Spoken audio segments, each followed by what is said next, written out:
And there is the other side of the Smallwood-Tharp rivalry. Jacoby Tharp will go in this second heat. He is the defending champion. He has won 3 consecutive NCAA hurdle titles when you count indoors as well, and 4 times he is a conference champion.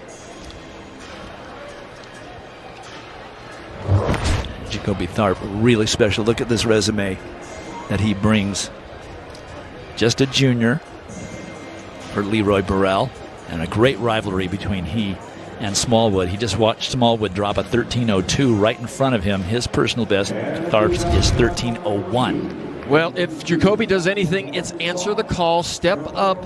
He'll see Smallwood run that 13:02 in the heat in front. Watch Jacoby now run a good time as well. But as well as his NCAA Outdoor Championship, he won the USATF Championship, made it onto a World Championship team and made it all the way to the final.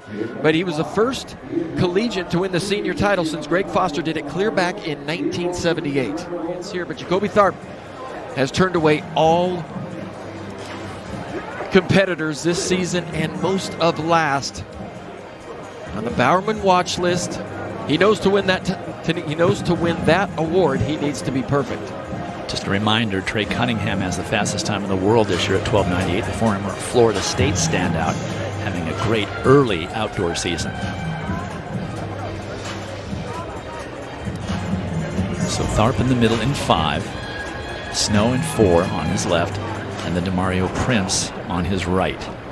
Top 2 qualifiers, top 2 finishers automatically qualifying. Good start for Tharp, but a great start for Jerome Campbell at Arkansas. Now here comes Tharp asserting himself, his dominance.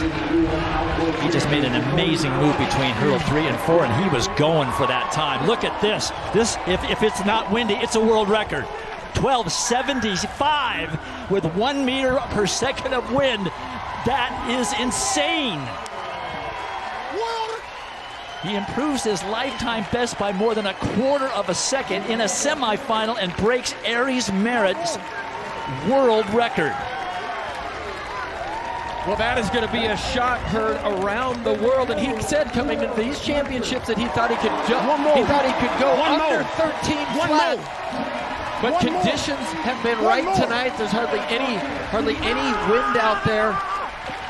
But Jacoby Tharp, I think he saw that 13:02 in the heat before, and he just put it all together so fast over the last 3 hurdles. That was not something I was at all prepared for. I knew he was going to run fast. Well, let's take a look at the race. And Jacoby Tharp, he just didn't want to make any mistakes at the beginning, so you can see he was a little conservative to that first hurdle.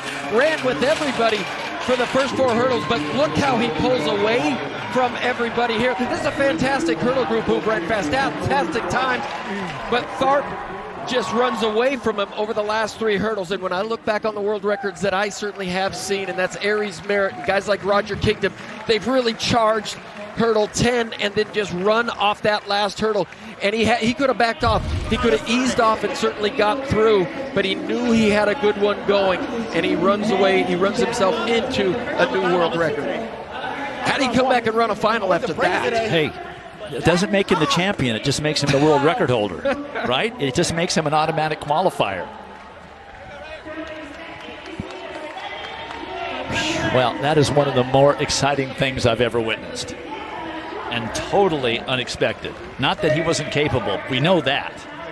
But to have it happen here, and he is downstairs with our John Anderson. I cannot wait for this. Thank you, Dwight. I am here with, as you said, so far the top qualifier in the hurdle, and the world record holder. Like, that's the kind of stuff you put on your mirror. It's the kind of stuff you dream about. What's it like to come across live and see 12:75? Bro, coach just said execute. My last 3 hurdles were kind of trash. I'm like, okay, I ran 12:98, 12:97, broke the collegiate record. I'm cool, more for tomorrow, or the next day. 12:75, I have more on my legs. I have no words, I'm speechless. Well, I'm going to try to see if we can pry some stuff out of you, because it's one thing to be an NCAA champ. Oh, yeah. The world record holder. No one in the history of the world's run faster than that. I'm speechless. That was not a picture-perfect race. I'm truly at a loss for words. I don't know. I don't know. So what were we thinking we were capable of coming in? I mean, I knew first round I wanted to hit it hard so I could focus really in on the final execution, handle my business. This round was all about getting through, surviving, and advancing. And this is a huge bonus, but I mean, look, it doesn't matter unless I win, so we'll keep going. Well, it does matter if you win, absolutely, but that's also going to be in the books for a long time now. Congratulations. Yes, sir. Yes, sir. Dwight, the last time someone broke a world record at the NCAA championships was 50 years ago in Philadelphia, and that man's name was Dwight Stones.